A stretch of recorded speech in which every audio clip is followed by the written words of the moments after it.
Ça fait que quand l'enfant demande certaines choses même qui sont nécessaires, la réponse est hostile. Il ne peut pas pleurer. Certains n'ont pas assez le courage de dire à leur femme, à la maman de leurs enfants, ça ne va pas. Ça ne va pas vraiment. Une fois, j'ai rencontré un homme qui était addict à l'alcool. Et sa femme disait qu'elle ne comprend pas. Ils ont prié. Mais le monsieur n'arrête pas. Moi aussi, j'ai prié. J'ai mis le monsieur sous cheminement parce que dans la prière, j'ai senti une œuvre de la sorcellerie comme une condamnation. Son argent devait finir dans l'alcool. Donc, on chemine seulement, on arrive au bout. Cheminement là. Ah, c'est une pistement même. C'est pistement on a pris. Parce qu'on chemine, ça n'arrive pas. Il dit non. Dieu est puissant. Il a prié. J'ai prié pour lui. Et en ce moment, nous, on n'a pas encore commencé les retraites de délivrance.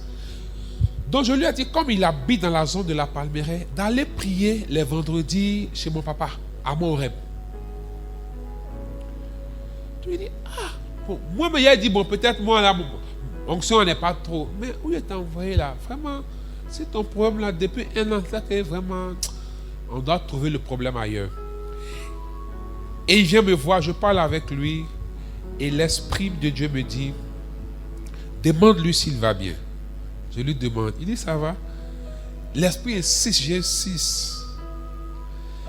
Et j'entends dans mon esprit, demande-lui, ça fait combien de temps il a pu dire à sa femme que ça ne va pas financièrement. Et ça fait combien de temps il a pu pleurer. Quand j'ai fait sortir ces deux phrases, le monsieur avait les yeux rouges et il était irrité. La seule chose qui m'a aidé, c'est qu'il sait que si c'est serviteur de Dieu, donc il s'est calmé quoi. Donc peut-être on allait se battre dans le bureau là. Il était très irrité d'entendre ce que j'étais en train de dire. Et il va commencer à couler des larmes. J'ai pris l'octus, je lui ai dit je sors. Pleurez au maximum possible que vous pouvez pleurer. J'ai allumé la bougie de mon sanctuaire.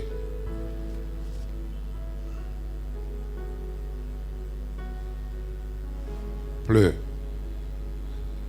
J'ai fait 30 minutes, je suis revenu. J'ai dit, ça va. Il dit, comment vous avez fait pour savoir que j'en avais besoin? Il dit, moi, oui, c'est pas où. C'est le Saint-Dieu vous connaît. Et je lui ai dit, est-ce qu'aujourd'hui, vous pouvez arrêter l'alcool? Parce que l'alcool, quand vous finissez d'être saoulé, vous revenez à la réalité. Le problème est là. Rien n'a encore changé. Est-ce que vous pouvez aller dire à votre femme qu'en somme vous êtes endetté? Parce qu'à la vérité, il prenait des crédits pour que sa femme ne se rende pas compte que ça ne va plus au travail. Il était descendu au travail, donc son salaire était pratiquement divisé en deux. C'est la moitié qu'il recevait. Il devait maintenir le trait de vie. Je ne connais pas l'histoire de son foyer. Je ne connais pas quel genre de famille là. Je n'ai pas demandé. Mais moi, ça m'a mené à réfléchir. Si un homme n'est pas capable de dire à sa femme que ça ne va pas, c'est qu'il y a un problème. Je lui ai dit, va dire à ta femme que quand tu vas le faire, tu vas voir que ça va s'arrêter. Quand il allait dire à sa femme, les deux sont revenus me voir encore. Ils sont venus me dire merci. Et la femme a demandé pardon devant parce qu'elle a dit, elle ne pouvait pas imaginer qu'il souffrait autant. Qu'elle reconnaît qu'elle a été un peu égoïste. Jusqu'à ce jour, le monsieur n'a plus touché une goutte d'alcool. On n'a pas eu besoin de faire casser, briser. Il a évacué. Il a compris que un homme pouvait être faible. Vous savez, pleurer, ça ne veut pas dire que tu es faible. Ça veut dire que tu es l'homme. Tu es humain. Est-ce que vous savez que Jésus a pleuré?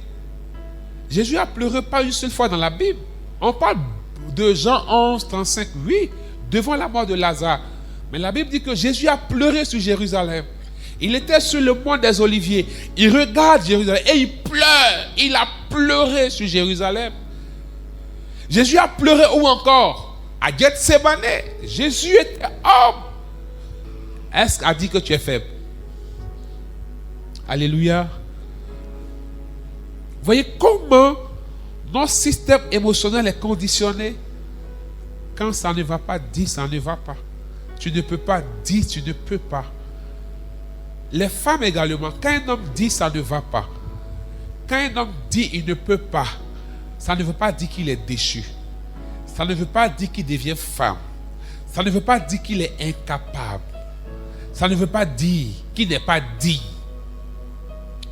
Parce que le problème c'est ça. Souvent, les hommes surpassent leur faiblesse et cachent leur faiblesse parce qu'ils ont quelqu'un devant eux qui ne peut pas comprendre qu'ils peuvent être aussi faibles.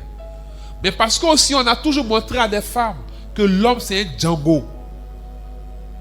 C'est Barracuda. C'est faux. Ce soir, je veux dire aux femmes que vous êtes plus fortes que les hommes. Oui, la femme est plus forte que l'homme. Si Adam n'a pas pu résister à la requête de Ève pour dire Adam, mange. Oh, mange.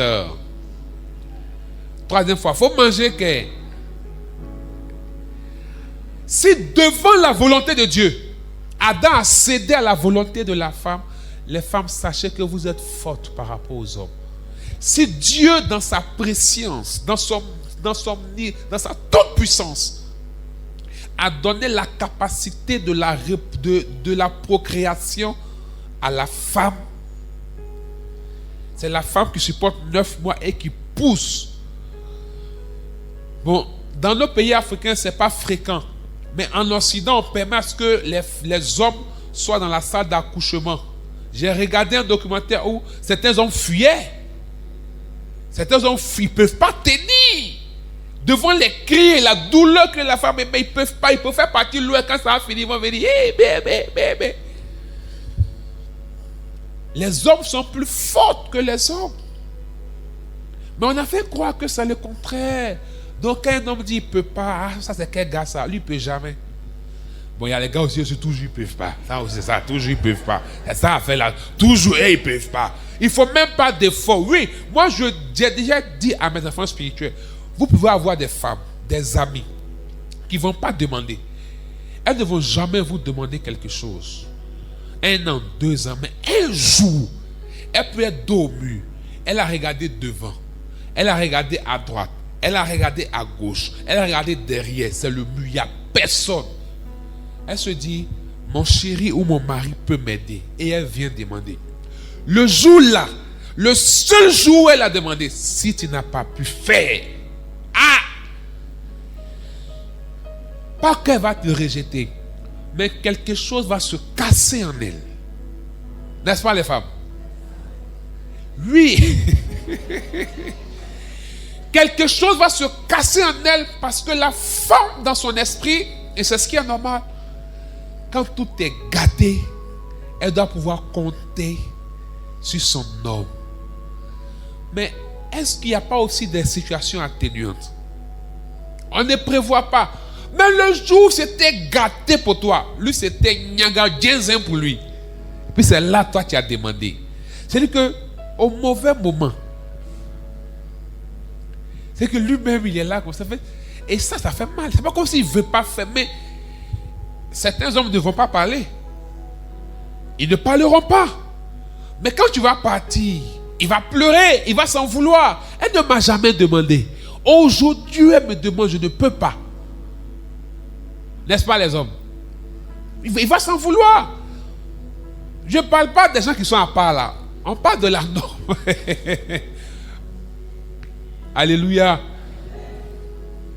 Et vous voyez que l'héritage émotionnel mauvais qui est communiqué et légué à partir de certaines conceptions culturelles, de certaines appréhensions qui sont mal interprétées, détruisent les relations humaines. Alléluia. Et ton système émotionnel est pollué. On ne comprend pas, le gars il est toujours irrité. Toujours nerveux, sourit pas. Quand son enfant quitte à l'école, il vient, il le salue même, il est nerveux. Quand la rentrée arrive bientôt, à partir de fin août là, les parents seront nerveux. Quand tu étais enfant, tu ne comprenais pas pourquoi ton papa était comme ça. Aujourd'hui, certains comprennent.